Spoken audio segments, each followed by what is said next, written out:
Essa live, né, essa semana foi, né, a semana do combate do câncer infantil, né? E eu tinha combinado que queria fazer uma live na quinta-feira, porém, que onde eu moro acabou a energia e eu não consegui fazer a live, né? Então, vamos conversar esse domingo falando sobre um assunto extremamente importante, né? Um assunto sempre muito delicado, né, que é essa questão do câncer infantil. Então eu vou trazer para vocês um outro olhar, né, em relação à origem, né, seguindo aí os conceitos das 5 leis biológicas, como que isso daí pode acontecer. Vou falar um pouquinho da parte fisiológica, né, do câncer. Bom, quando a gente fala assim, né, o câncer infantil é diferente do câncer adulto, né? Não. A resposta é não, né? É exatamente a mesma coisa. Até eu gosto de dizer, né, que praticamente todo câncer, independentemente do momento que ele surge, né, ele é uma história infantil. Porque grande parte dos nossos processos biológicos, das nossas respostas, elas se estruturam na primeira infância, né? Que é ali do 0 aos 3 anos de idade, né? Sem dúvida nenhuma, é o momento que a gente mais sente.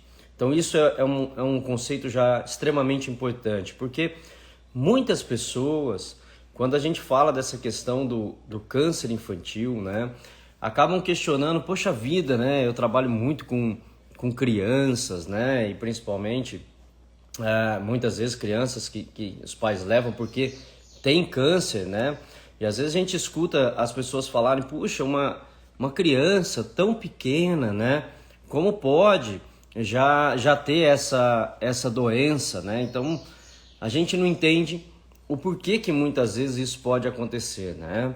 Porque parece que a pessoa precisa ter vivido muito, né? Ter tido muitas coisas para ter o diagnóstico de câncer, o que não é uma verdade, né? Então nós vamos entender o que está por trás, qual é o caminho desta fisiologia, que não diferencia a fisiologia da criança da fisiologia do adulto.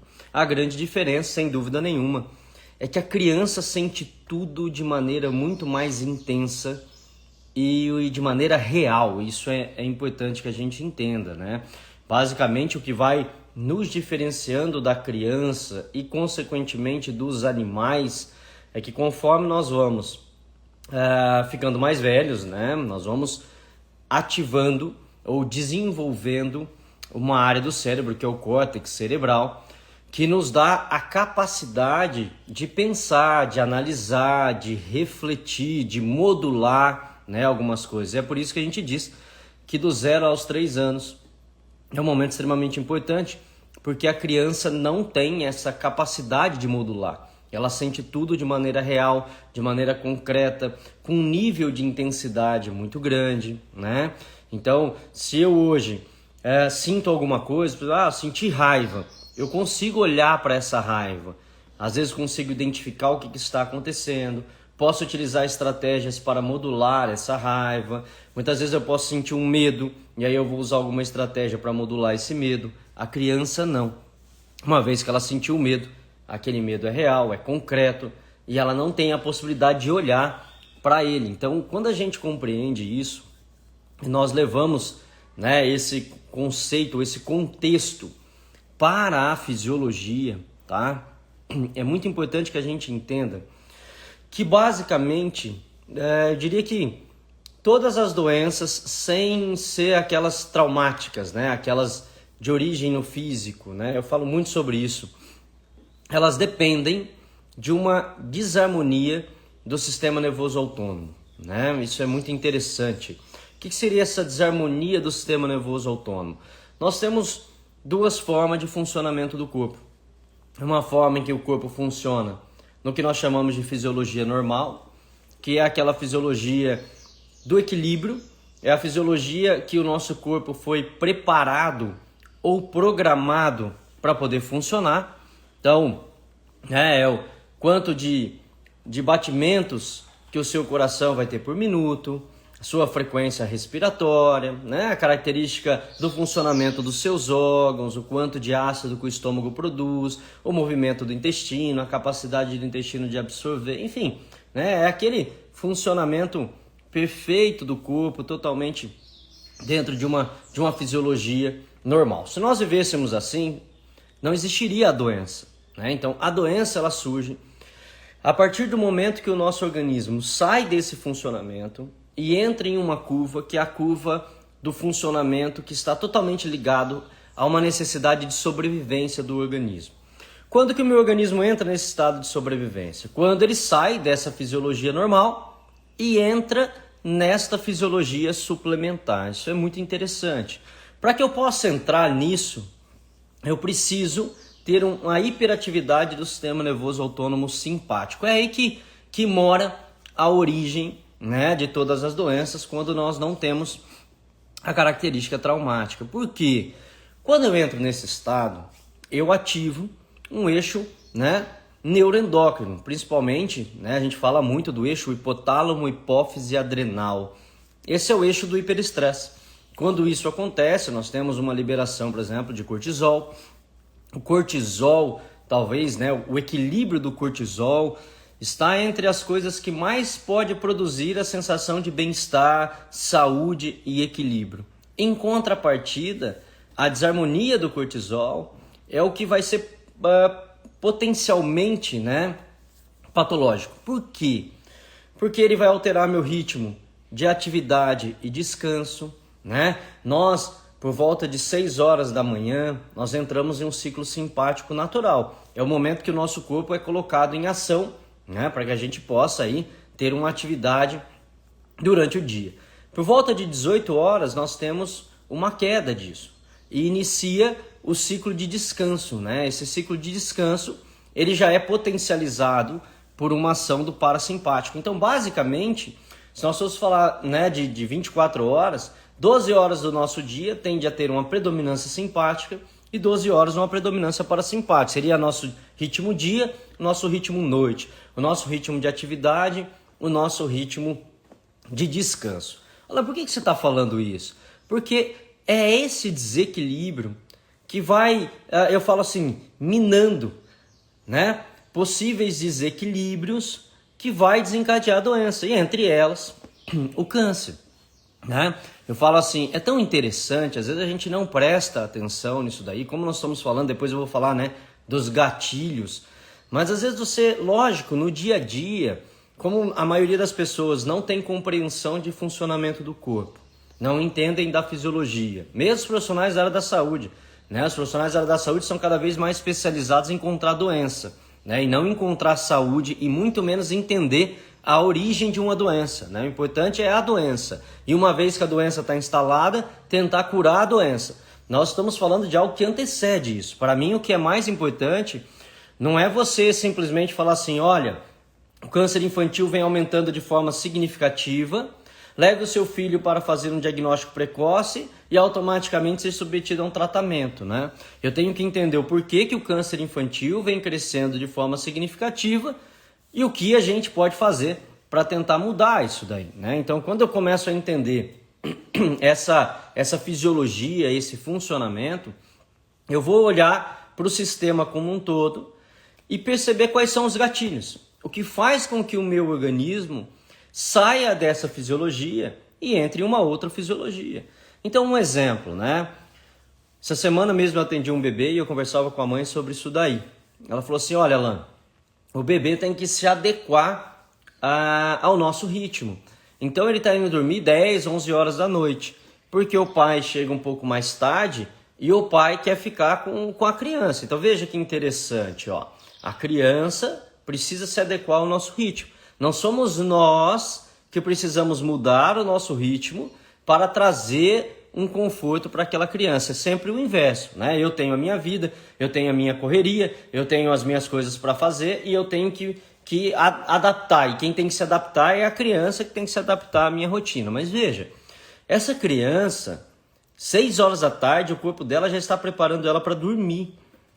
8 horas no máximo, ela já tinha que estar numa escuridão total, num relaxamento total, produzindo, por exemplo, melatonina, que é o combustível para o descanso e para a reparação. Por quê? Porque o nosso corpo cura dormindo.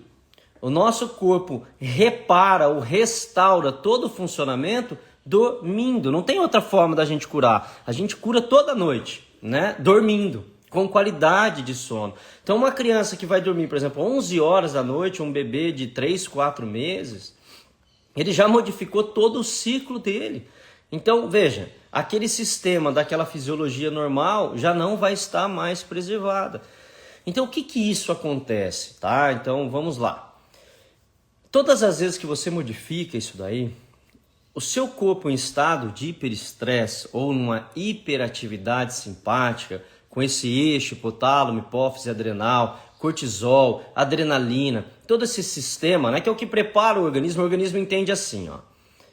Toda vez que eu estou nesse estado, o organismo entende que ele precisa lutar, fugir ou fingir de morto. São os 3 mecanismos de sobrevivência que nós temos. Para o organismo lutar, fugir ou fingir de morto, ele altera toda a sua função, toda a sua fisiologia, tanto do ponto de vista da função daquela estrutura, daquele órgão ou daquele sistema, assim como, a longo prazo, mudança da estrutura celular. Então, olha só que interessante. Imagine o seguinte, tá? O seu corpo é como uma fábrica, né? O corpo de uma criança, de um bebê, é a mesma coisa. Uma fábrica, ou os funcionários de uma fábrica, eles se moldam de acordo com as exigências daquela fábrica.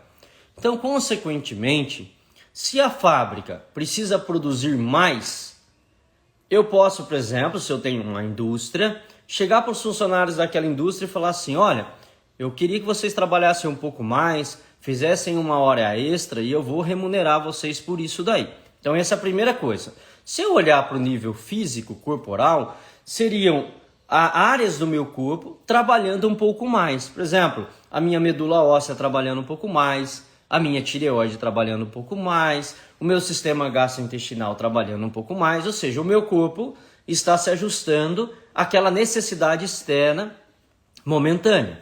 Ok. Porém, se uma necessidade externa que poderia ser momentânea, ela se torna duradoura, assim como aquela fábrica que automaticamente iniciou fazendo com que os funcionários trabalhassem um pouco mais, a fábrica agora sente a necessidade de crescer, expandir os seus negócios. É lógico, a demanda aumentou, eu já pedi para os funcionários fazerem hora extra, eles já estão trabalhando no máximo que eles podem, agora eu vou contratar funcionários. Isso para o corpo, todas as vezes que o corpo tenta contratar funcionários, ele precisa mudar a característica de uma célula, que inicialmente ela aumenta de volume e depois ela se divide ao meio. Isso é chamado, né, de uma atividade mitótica celular.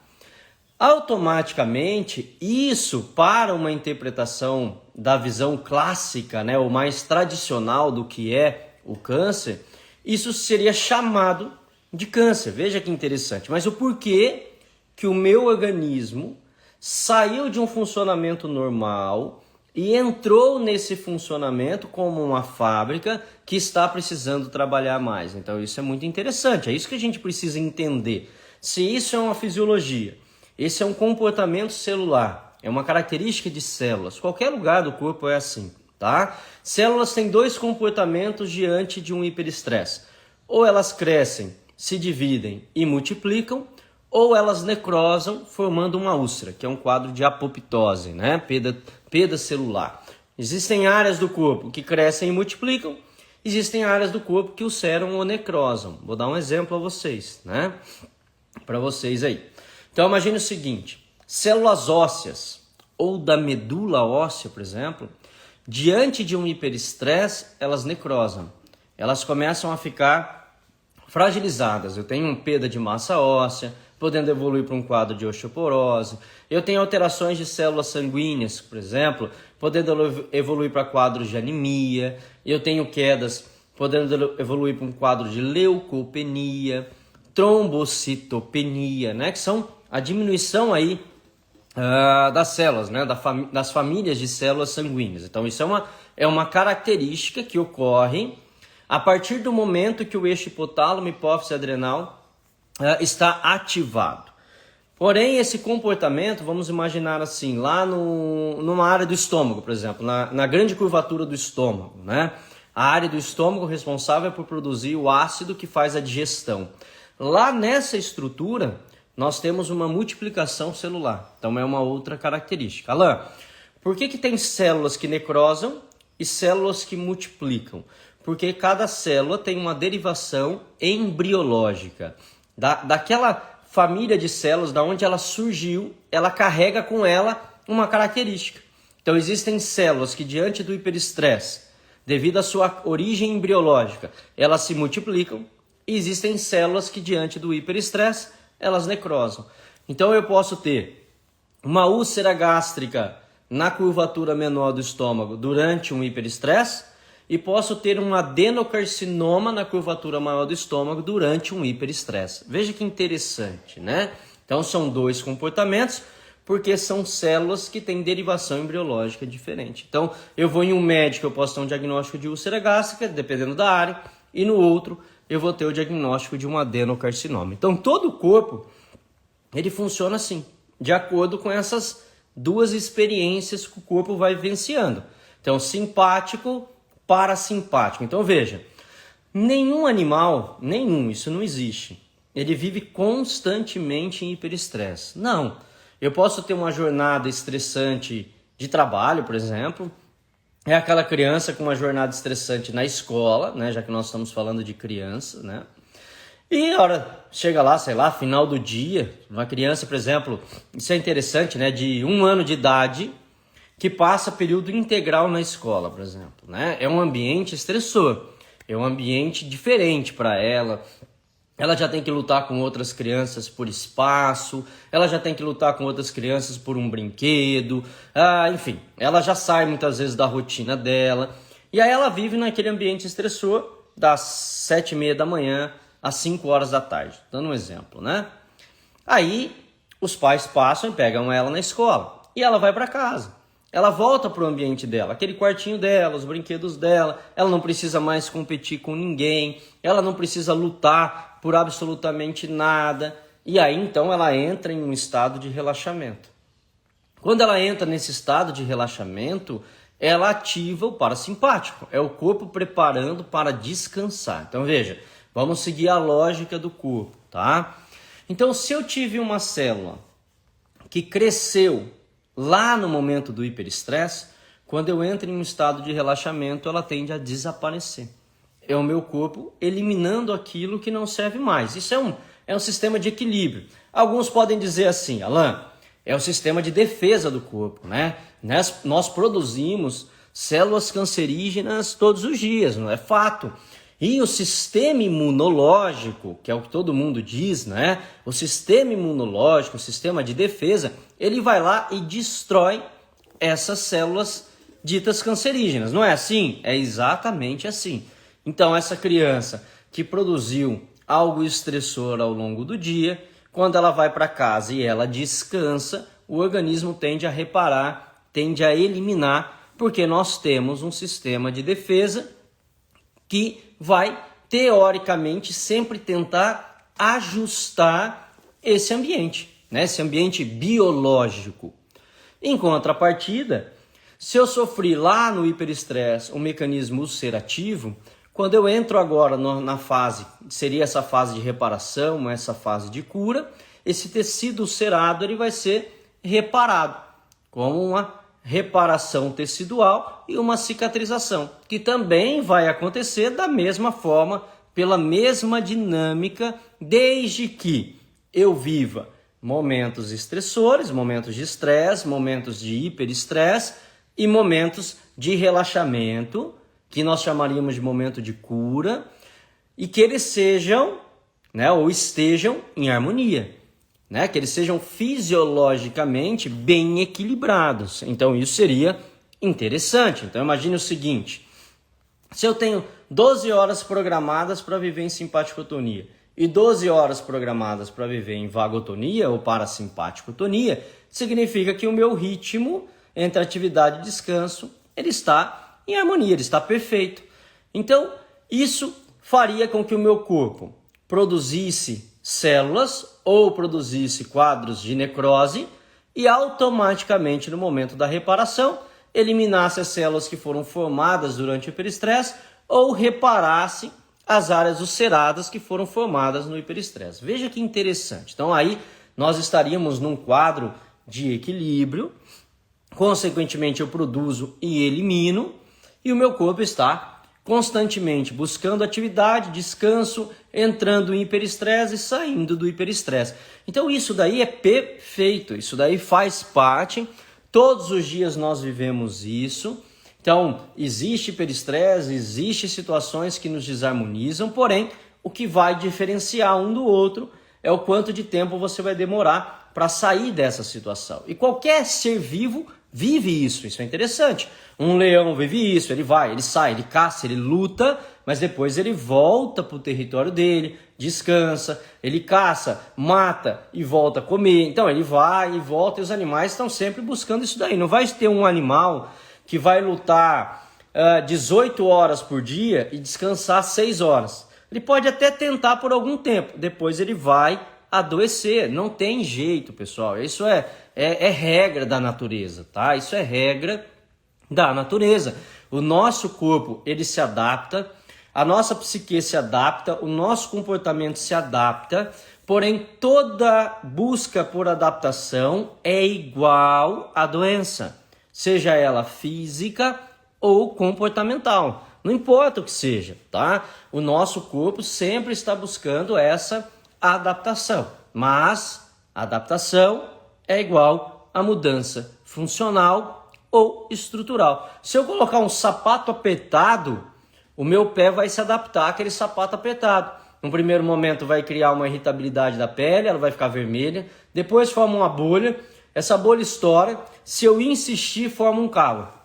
Então veja, foi todo um processo de adaptação do meu pé em relação ao sapato apertado. Isso acontece o tempo todo no nosso organismo. Então, veja só como o corpo vai fazendo, né, esses ajustes. Então, as pessoas falam tanto de sistema imunológico, sistema de defesa, né, as natural killers, enfim, todo esse sistema, né? Agora, vamos lá. Se eu estou falando de um crescimento de uma doença, ok? Estou falando do crescimento do câncer infantil, ou por que vem surgindo cada vez mais e o que a gente pode fazer. Se eu descrevi toda essa fisiologia e eu estou dizendo que nós temos um sistema natural de combate, né, um sistema que tenta a todo momento nos curar, nós temos que criar um ambiente favorável à doença e um ambiente favorável à cura de uma doença, né? Então isso é importante. O fator ambiental, ele nunca pode ser excluído. E é o que menos os profissionais da área da saúde dão importância. O profissional da área da saúde dá importância assim, ó. Você fuma? Bebe? Não. Tem alguém que tem algum problema genético na família? É o máximo que ele olha para a família, é para dizer se existe alguma coisa genética na família que condene o aparecimento do câncer. Veja só, é basicamente essas coisas, né? Mas o fator ambiente, tá? O fator ambiente é um fator estressor. Então, quando o organismo ele sofre um estressor, um impacto externo, toda a minha fisiologia ela se modifica para poder lidar com aquilo ali. E já existem muitos estudos que mostraram a forma com que esse impacto ele vai desencadear uma série de alterações na fisiologia do corpo e, consequentemente, alterações no nível celular que vai influenciar na parte do DNA de uma célula, desencadeando processos de replicação ou de ulceração. Então, a informação ela vem de fora para dentro. Isso, existe um conceito muito interessante, que é a epigenética. Então, todos que se interessam em compreender um pouco mais, para entender realmente de onde vem a doença, para parar de achar que tudo é genético, principalmente nas crianças, que a gente não encontra com frequência ou com alguma característica essa relação genética, tá? E mesmo no adulto, você vai lá, você tem mulheres que têm um gene para câncer de mama. Uma pequena parte delas desenvolve câncer. E grande parte das mulheres que têm câncer de mama não tem o fator genético. Então, da onde vem? Ele é um fator ambiental. Ele vem desses desequilíbrios que foi gerando a mudança da fisiologia, uma mudança do funcionamento. Então, se eu falo de sistema de defesa, o que mais inibe sistema imunológico é o hiperestresse. O sistema nervoso autônomo simpático, ele inibe a atividade imunológica. Tem vários estudos falando sobre isso daí, não sou eu que estou falando. Por quê? Porque o corpo, quando ele está diante de um sistema de luta ou fuga, um sistema de sobrevivência, entende-se que você precisa estar totalmente voltado para essa luta. E é uma luta externa, não é uma luta do organismo. O sistema imunológico, ele se torna atuante novamente quando o organismo sai desse estado de hiperestresse e entra em um estado de relaxamento. Então veja, é completamente diferente daquilo que as pessoas dizem. É completamente diferente. As pessoas dizem assim, estou muito estressada, meu sistema imunológico está assim, por isso eu estou adoecendo, né? As doenças surgem como um processo de reparação, como um processo de relaxamento. O corpo só inflama no relaxamento. É no relaxamento que nós temos inflamação aguda. Porque inflamação aguda é o início do processo de cura. O corpo inflama para poder curar. O corpo dá dor para poder curar. Veja que interessante, né? E nesse momento, se eu faço o exame, eu tenho leucócito, linfócito, macrófago, neutrófilo. Eu tenho tudo ativado naquele momento em que o corpo está totalmente inflamado. Então ele não está inflamado porque o sistema imunológico está deficiente. O sistema imunológico participa desse momento, no momento em que o corpo físico precisa de ajuda. Veja só, agora, se eu entro em um estado de hiperestresse contínuo, eu expliquei para vocês o agudo, como o corpo entra e sai, como deveria ser uma função normal disso daí. Só que quando eu entro em algo mantido, agora eu vou falar de tudo que é repetido, porque a doença é um padrão repetido, tá? Toda e qualquer doença, não importa se é da criança ou se é do adulto, ela é um padrão de repetição. Seja essa repetição um hábito alimentar, seja essa repetição um hábito comportamental, psíquico de hiperestresse, um hábito rotineiro, uma rotina extremamente desregulada, tá? Então, doença é um padrão de repetição. Se eu inflamar de forma aguda agora, não é um problema. Se eu sentir raiva agora, não é um problema. Se eu sentir medo, não é um problema. Se eu sair para correr agora, a minha fisiologia sai da fisiologia normal, entra nessa fisiologia que eu acabei de explicar para vocês, só que a hora que eu paro de correr, vem a outra fisiologia. Vem o simpático, depois vem o parasimpático. E minha frequência cardíaca, minha pressão arterial, que estava tudo elevado, agora volta para um estado de normalidade. Veja, então essa dinâmica é igual à saúde. Porém, quando eu entro em um processo mantido, eu não consigo mais recuperar essa dinâmica do equilíbrio. Eu começo a ter agora quadros de predominância simpática. É sempre simpático. O simpático é a origem de tudo, para a gente poder entender. Porque quando eu fico com o eixo hipotálamo, hipófise adrenal, esse ciclo do cortisol alterado, atividade e descanso em desarmonia, eu começo a produzir agora inflamação crônica, estresse oxidativo. Eu começo a criar o que eu gosto de chamar de terreno biológico favorável à instalação de toda e qualquer doença quando não traumática. Olha só que interessante. Por quê? Porque quando eu crio isso, é uma dinâmica para você poder ter maior risco cardiovascular, maior risco de câncer, maior risco de diabetes, maior risco de hipertensão, maior risco de hiperglicemia, né? Enfim, veja, obesidade, né? Você tem riscos nesse contexto das doenças psíquico-comportamentais, como ansiedade, depressão, enfim, todos estão motivados pela mesma coisa. Porque nesse momento eu saio de um contexto de um funcionamento normal e eu entro num contexto em que o meu corpo e a minha psique, que é quem manda no corpo, estão sendo governados por um ritmo externo.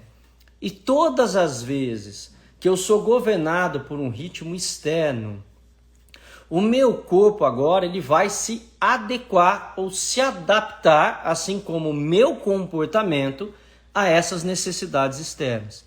E é nesse momento que o corpo faz aquilo que eu citei anteriormente, que é ulcerações, multiplicações celulares, inflamações, infecções recidivantes. E aí o meu sistema de defesa, que é o meu sistema de descanso, é o meu sistema parasimpático, é o equilíbrio da melatonina, enfim, tudo aquilo que deveria me colocar em um estado de relaxamento e cura, ele já não consegue mais atuar. E eu fico com ele um pouco mais inibido, ele não tem o mesmo tempo, porque eu fiquei muito tempo em uma jornada de hiperestresse e eu acho que dormir pouco não me faz falta, porque é tão interessante, porque é tão... imagine o seguinte, o que eu gosto de dizer? É tão excitatório para o corpo ficar em um estado de hiperestresse que as pessoas não percebem. Elas só percebem que a cabeça não parava, que a minha mente não desligava. Eu não percebia que eu trabalhava, que eu não tinha um momento para mim. É assim que as pessoas falam. Só que sabe quando que as pessoas vão perceber isso? Quando elas já estão em um estado de doença. E não é qualquer doença. São doenças que já trazem para ela uma necessidade real de reflexão. Porque enquanto ela ainda consegue modular com alguma droga, com alguma coisinha, ela vai levando, ela não muda, ela não olha para ela, tá? Então isso é importante. Então a gente diz que as pessoas buscam mudança em momento de urgência, que é aquilo que talvez não dê mais jeito, ou quando tudo o que salvava ela, agora já não pode mais salvar. A gente diz que isso desperta um sentimento de exclusão. E todas as vezes você se sente excluído, você vai buscar naturalmente uma mudança, porque se não mudar, a morte é certa, né? Então isso é extremamente importante, tá? Agora vamos lá, vamos trazer isso para o contexto das crianças, né? Então as pessoas dizem assim, Alan do céu, como pode uma criança de 3 anos, 4 anos estar enfrentando uma leucemia, um linfoma, né? Enfim, então os mais comuns aí diante desse processo, tá? Então, imagine o seguinte, antes uma pessoa, eu gosto muito desse exemplo, antes uma pessoa demorava muito tempo para perder a saúde. Agora, as pessoas estão perdendo a saúde cada vez mais cedo. Eu gosto de fazer uma correlação, imagine a sua saúde como sendo uma pilha com 100% da carga. E quando você foi concebido, te deram 100% dessa carga. E ao longo desse 100%, foi dito assim para você, ó, é o que você vai ter para viver a vida inteira. Só que essa carga, ela é recarregável. É assim. E se você cuidar bem disso, você vai ter essa carga por mais tempo. Só que ninguém te disse, né, o que faz você consumir essa carga. O que vai tirando a capacidade do organismo de recuperar essa energia. Então imagine o seguinte hoje. Uma criança, devido ao ritmo de vida, o estilo de vida, o ambiente, ela vai consumindo muito rapidamente. E conforme eu vou perdendo saúde, o meu corpo vai tentando se ajustar a isso. Esses são os mecanismos. Conforme eu vou saindo da fisiologia normal, do funcionamento lógico do meu corpo, começa a entrar uma fisiologia suplementar, uma fisiologia de sobrevivência. E automaticamente, nessa fisiologia, o corpo precisa se adequar. Eu inflamo mais, eu multiplico, meu sistema imunológico não age tanto, eu começo a produzir úlcera, enfim. Então aquilo que você às vezes achava lá atrás que era uma doença do envelhecimento, hoje você tem um adolescente velho, com um corpo deteriorado. Você vê doenças que apareciam a longo prazo, agora mais jovem. Por exemplo, uma doença autoimune. Nós não víamos isso. Hoje um monte de criança com doença autoimune, né? Então, quando eu descrevo essa fisiologia, vocês estão vendo que tudo encaixa nisso. Não é uma coisa ou outra, tudo encaixa nisso. Então, se eu falo para você o seguinte, o que aumenta essa hiperatividade simpática e que, consequentemente, tira do organismo essa possibilidade dele de se reparar, de curar, de achar o ponto de equilíbrio. Então, fatores ambientais estão entre os que vão nos dar essa resposta. Então eu gosto de dizer assim, você é o que você come, você é o que você bebe, você é as suas crenças, você é a sua parte espiritual, energética, psíquica, comportamental, você é tudo isso é você. Uma desarmonia em qualquer um desses níveis vai interferir nessa fisiologia. Então vamos lá, vamos olhar para o ritmo das crianças e o ritmo do que está acontecendo, tá?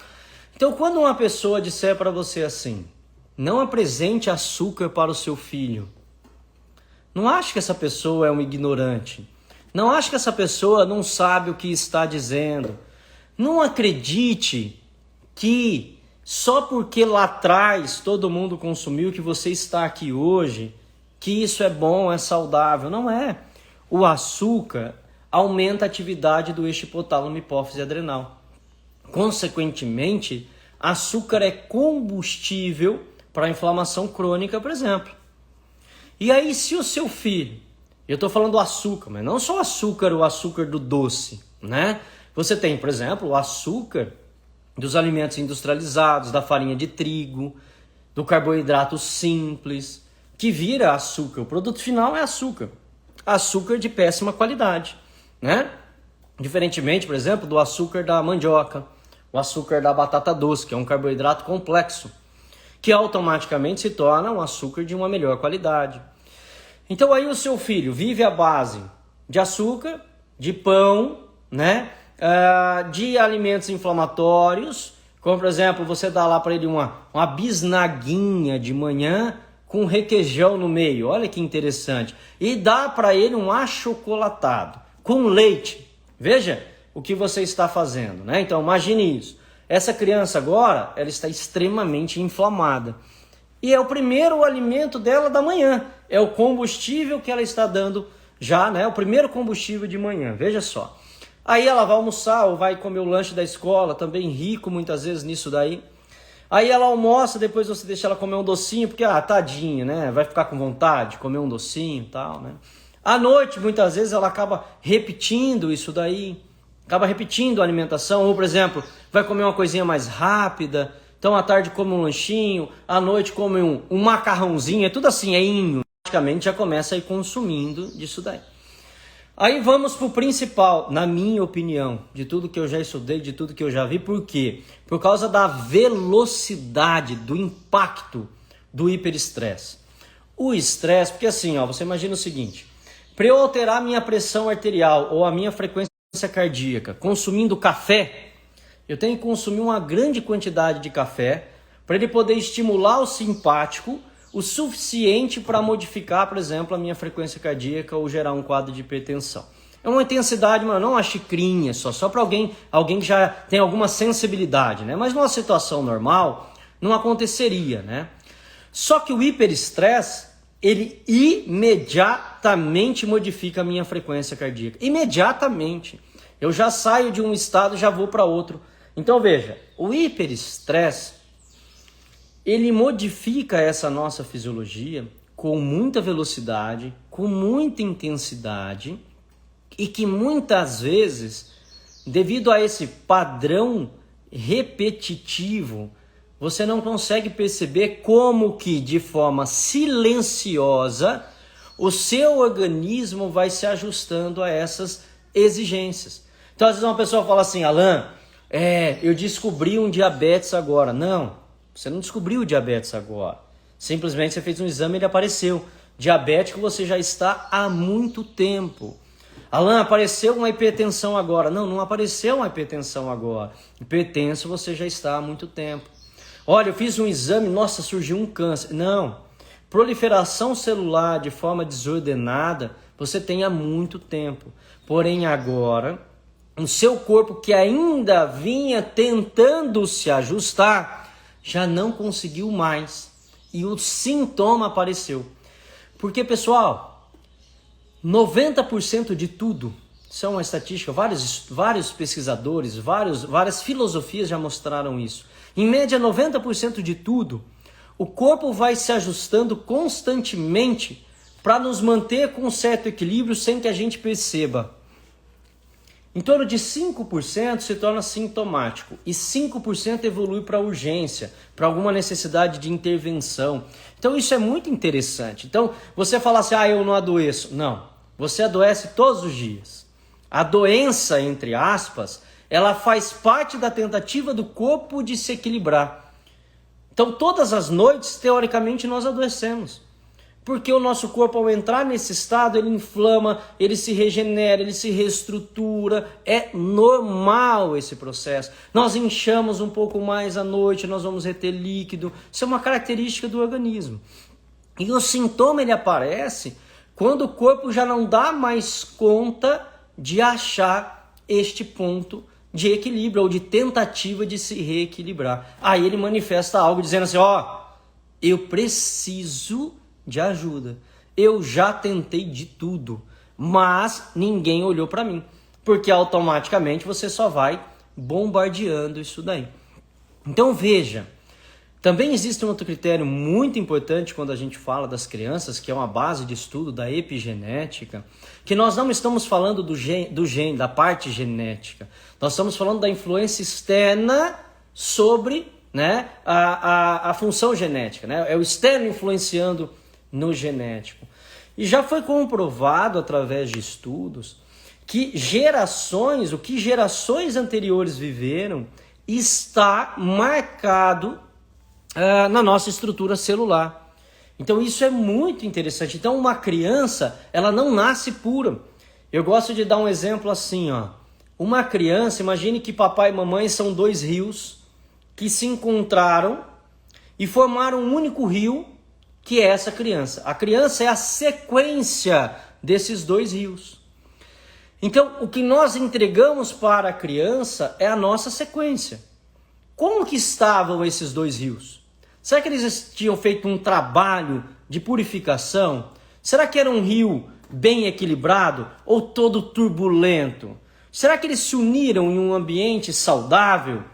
Então, a criança, é lógico, não tem como a gente questionar isso daí, ela traz e ela é uma sequência do clã. Ela é uma sequência de tudo isso daí. Ela tem um papel totalmente conectado a uma evolução desse clã. Então ela traz sim uma carga, tá? Então isso é importante. Quantas pessoas, ao se unirem e querem ter um filho, fazem um trabalho antes? As pessoas acham que é só ter o filho, né? Nesse mundo contaminado que a gente vive, não é mais assim. Não é mais, cada vez mais contaminado. Então, cada vez mais nós vamos ter que olhar para isso. Isso é igual ao alimento. Isso é igual a alimento. O glúten que meu avô consumiu não tem nada a ver com o de hoje. Absolutamente nada a ver. O leite que meu avô consumia não tem nada a ver com o leite de hoje. Por quê? Porque tudo está desestruturado. Desde o ponto de vista energético sutil de um alimento até o ponto de vista estrutural dele, genético dele, que é extremamente modificado. Então, nós precisamos trabalhar cada vez mais para tentar limpar isso daí. O nosso rio está cada vez mais contaminado. Então, aquele preparo que um casal deveria fazer lá atrás, que você vai, encontro de casal, isso, aquilo, você precisa olhar para muito mais longe. Tem que olhar para as gerações anteriores, tem que olhar para o clã, tem que olhar de onde você veio. Você precisa harmonizar com seu pai e com a sua mãe. Como pode você gerar um filho se você está com desarmonia com seu pai e com a sua mãe? Como que um neto que é a sequência disso vai trazer toda essa carga de que adultos não foram capazes de cuidar das dores infantis. Como crianças podem criar crianças. Esse dia eu falei para uma paciente minha isso. Falei, cada vez mais os pais estão infantis. Parece que não tem mais condição de engravidar e cuidar de um filho sozinho. Precisa de muita ajuda. Então imagina só que loucura isso daí. Então, por quê? Porque nós somos uma geração que somos prisioneiras das nossas dores infantis. É uma geração que não olhou mais para as crianças, não tem condição de olhar para todo esse processo, né? Então, quando eu falo dessa dor infantil, nós somos adultos aprisionados na dor infantil, né? Envelhecemos através dessa dor infantil. Então, precisa ser feito um trabalho de limpeza desse rio. Para quê? Para que quando ele for unir lá na frente, aquela criança que é a sequência possa receber uma água mais limpa, uma água mais pura, sem tanta carga. Porque isso daria a ela uma sensação de liberdade, para ela poder ser ela. Porque as crianças não têm a liberdade de serem, olha só, liberdade para ser livre. Há um sistema de aprisionamento. Há um amor que aprisiona, meu Deus, porque é um amor que cobra. É um amor que acha que faz para o outro, o que na verdade está sempre fazendo por si mesmo. É um amor que acha que é incondicional, mas é condicional demais. É uma busca por reconhecimento externo. E aí a criança, ela está nesse ambiente. Um ambiente de um pai e uma mãe que trabalha demais. E trabalha demais para quê? Olha só como nós somos frágeis da nossa dor infantil. Nós trabalhamos muito para proporcionar algo melhor aos filhos. Normalmente porque não tiveram ou porque precisam sustentar aquilo que tiveram, porque consideram aquilo como algo bom. Agora a grande pergunta é, o que é melhor para o meu filho? O dinheiro que eu vou dar para ele, a melhor escola ou a minha presença? A minha companhia? Isso é interessante, né? Então a gente vive em um ambiente que você entra numa casa e as pessoas estão desconectadas, porém estão conectadas. Conectadas ao quê? A um universo que não pode ser visto, não pode ser sentido, que é o universo paralelo, né? Que nós estamos sendo convidados cada vez mais a isso daí. É um universo em que as pessoas são ricas, bonitas, maravilhosas e que têm famílias perfeitas, porque fizeram Photoshop, modificaram algo. E você fica entretido com aquilo ali e esquece que do seu lado você tem uma esposa, um marido e um filho.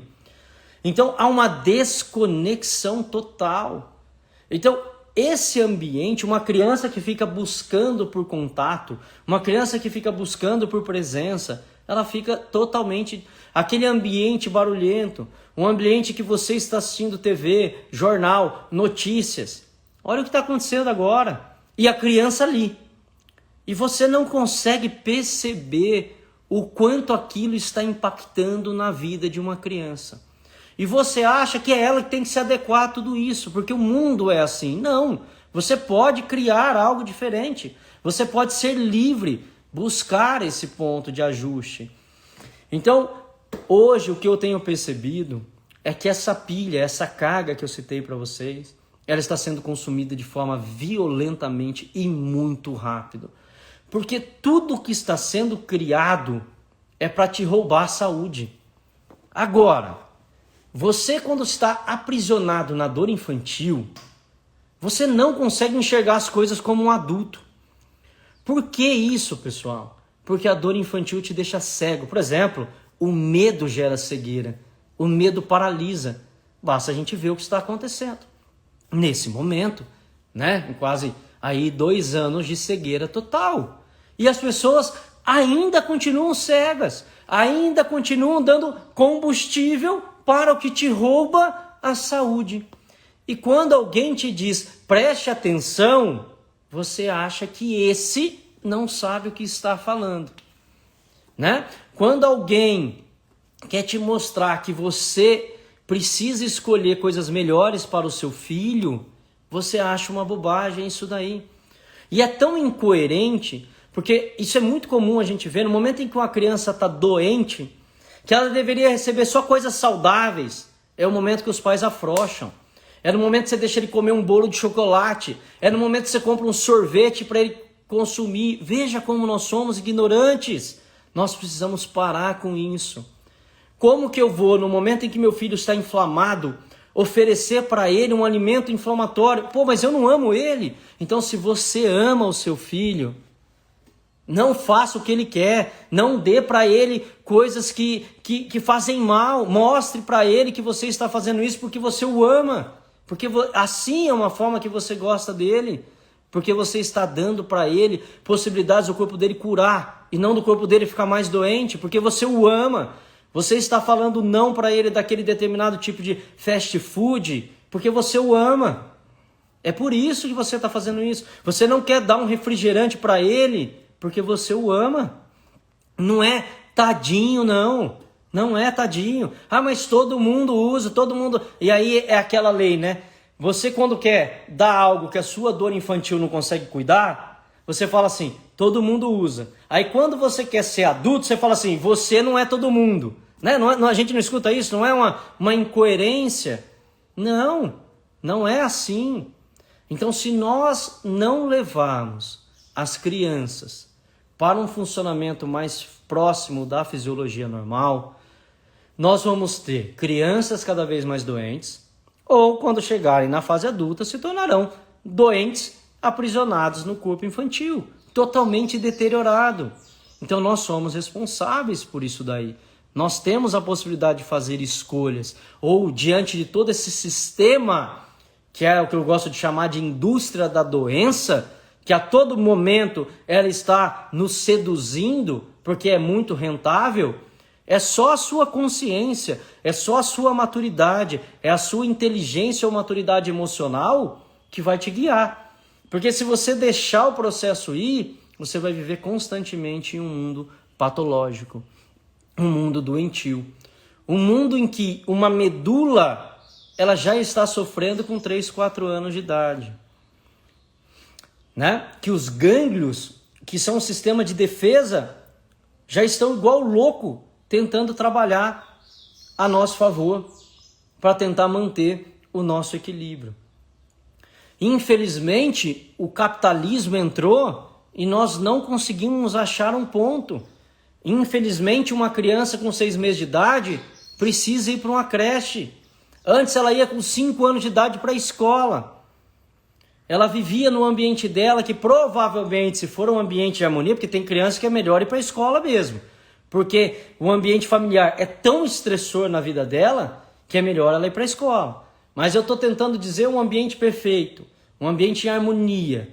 Pô, essa criança ficava ali. Ela não vivia toda hora numa dinâmica de sobrevivência, agora não. Muito precocemente, ela precisa entrar nessa fisiologia de sobrevivência. Então, os impactos, eles ocorrem de todo lado. É hiperestresse, é a criança tendo que encontrar o lugar dela no grupo, é a criança competindo, é a criança tendo que buscar reconhecimento. Meu Deus! Hoje você vê crianças de 3, 4 anos de idade competindo de forma desonesta, sacaneando o outro, coisa assim que você fala, meu Deus, é um adulto aprisionado no corpo de criança, né? É o contrário, não é? A criança aprisionada no corpo do adulto. Então você vê comportamentos, um bullying, uma coisa que parece maldosa, uma exclusão maldosa. O que está acontecendo? Palavras, enfim, do nada? Não, é fruto do ambiente. É fruto do ambiente.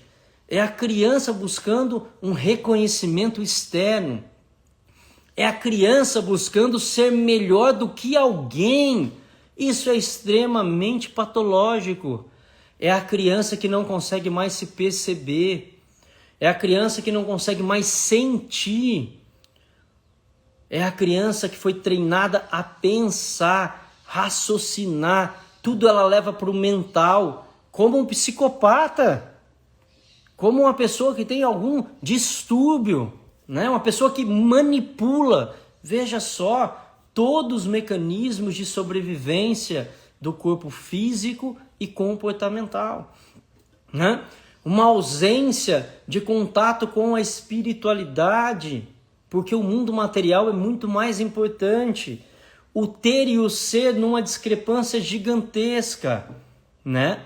Tudo quando você não pode ser, você substitui pelo ter. A sua ausência é substituída porque você proporciona algo. Mas nada pode ser suprido quando nós não temos uma qualidade no contato, na presença, no estar ali. Não adianta.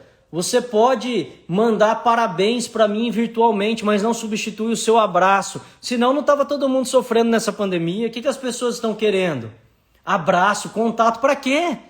Para quê? Se grande parte da vida ele é vivido de forma dissociada, distante de tudo e de todos. Para quê que está sofrendo tanto assim com a ausência? Antes você não via os seus pais porque você tinha que trabalhar. Agora você não vê seus pais, você tem medo de matar eles. Só mudou a doença, a dinâmica é a mesma. Antes você não recebia pessoas em casa porque você não tinha tempo. Hoje você não recebe por causa da pandemia. Só que você fica como uma criança se lamentando e achando culpados para justificar aquilo. É um comportamento extremamente infantil. A criança faz isso. Ela apanha na escola e ela acha um culpado. Alguém faz alguma coisa e ela responsabiliza o outro. Nunca ela assume, porque assumir é um comportamento de adultos. E quando eu digo adulto, não é ser velho, né? Porque você tem aí pessoas com 100 anos com comportamento infantil, né? Então, muitos desses processos que nós estamos chamando de câncer, pessoal, é quando o organismo já está em um estado de uma atividade suplementar muito intensa. Ele é o ápice da sobrevivência, tá? O câncer ele é sempre o ápice. O corpo já inflamou, já deu dor, já gerou um monte de coisa. Ele já veio adoecendo. E o câncer é o ápice da hiperfunção. É o ápice da performance corporal. E por que o corpo recebe isso? Por causa do ambiente. Então, todas as vezes que a gente vai trabalhar uma criança, eu particularmente, eu não consigo trabalhar uma criança sem trabalhar o ambiente. Eu falo que é enxugar gelo. Nós, como pais, precisamos amadurecer o suficiente para entender, não entrar no papel de vítima, porque a criança, quando você vai conversar com pais infantis, eles se sentem culpados, eles querem morrer. Por quê? Porque eles não dão conta de lidar com a dor deles. Eles não dão conta de lidar com a dor deles, né? Então, como não dá conta de lidar com a dor deles, eles entram no papel de vítima. Ninguém me ama, ninguém me quer. Ai, meu Deus, eu sou extremamente culpado. E aí ou eles fogem ou nem vão. Ou deixam a criança, que é o mais provável, né? Ó, estou deixando aqui porque ele é assim, ele é assado, ele não sei o quê, ele não sei o quê. Então, cada vez vai abafando mais, né? Eu falo assim, é como se fosse pisando na cabeça daquela criança, empurrando ela para baixo, sabe? Então, se ele é fruto do ambiente, nós precisamos trabalhar o ambiente. Trabalhar com leveza, sem sensação de culpa. Ninguém é culpado de nada. Ninguém é culpado de nada. Não há culpa. Pai e mãe amam de forma intensa. Não existe pai e mãe que não amou de forma intensa. Pai e mãe existe uma regra. Gravem isso na vida de vocês se vocês quiserem ser livres. Pai e mãe sempre fez o melhor que podia. Só que pai e mãe também está aprisionado na dor infantil dele. É aquela ideia que a pessoa dá o que pode, né? E nem sempre o que eu posso te dar é o melhor para você. Tudo bem, é possível de ser reconhecido isso. Mas entenda, independentemente do que fizeram ou como fizeram o melhor que podiam, dentro da dor deles. É normal esse processo. Só que quando existe algo, quando existe uma doença, é o momento da gente se ver livre dessas dores infantis. É o momento de buscar o adulto para poder olhar para aquilo ali. E é por isso que diante de dores intensas, as pessoas mudam. É por isso que o casal muda. É por isso que os valores mudam. Porque você agora não dá mais valor no ter, você dá valor no ser. Então, em qual momento? O que nós vamos esperar? Nós vamos esperar a doença tomar conta para olhar para o processo? Ou vamos tentar olhar antes disso acontecer? Será que a pandemia trouxe alguma mudança nisso? Não sei. Será que vai ter outra? Não sei. Mas são convites que nós temos para poder olhar para as coisas de outra forma. E olhar para as coisas de outra forma, não existe nada mais importante na vida do que olhar para as crianças de outra forma. A criança é o momento do plantio. Qual é o momento do plantio? De 0 aos 3 anos de idade. Depois é o momento da colheita. E aí, meus amigos, você não vai consertar aos 15 anos de idade. Você não vai consertar aos 20 anos de idade. Você não vai consertar aos 50 anos de idade. Ali a dor já é tão intensa que o trabalho vai ter que ser muito mais profundo. Então não acredite que uma criança não sente. Não acredita que um bebê que está na barriga da mãe não sente. Ele não pensa. Isso eu concordo com vocês. Agora, sentir não tem absolutamente nada com pensar. Muito pelo contrário. Quem pensa muito sente pouco. Eu gosto de dizer que o pensamento impede o sentimento. Eu falo aquele sentimento visceral, sabe? O sentimento puro. O pensamento anula isso. Pessoas que pensam demais sentem de menos. Por isso que pessoas que pensam muito evoluem muito pouco. Pessoas controladoras evoluem muito pouco. Estão sempre fugindo da própria dor. Então vamos deixar essas coisas surgirem. Vamos nos conectar. Vamos estar ali para os nossos filhos. Ser pais para os nossos filhos é diferente de dar a eles o que a gente pode e o que a gente quer. É completamente diferente. Ser pai para os nossos filhos é dar a eles o que eles precisam. É completamente diferente. Dar ao outro o que ele precisa. E não necessariamente o que eu posso e muito menos o que eu quero. Então isso é importante. Eu quero finalizar com essa reflexão, né? Ser pai e mãe é um desafio. É fato, é um desafio. Não tem manual, não tem regra, não tem é um desafio constante, diário, a todo momento. Porém, nós precisamos estar olhando verdadeiramente para eles. Para eles. O que talvez seja certo ou errado para mim, não necessariamente seja certo ou errado para eles. O que talvez seja bonito para mim, não necessariamente seja bonito para ele. O que é feio para mim, não necessariamente seja feio para ele. Então é importante a gente entrar no mundo deles. Tentar perceber a beleza no olhar deles. O certo na certeza deles. E não na nossa visão.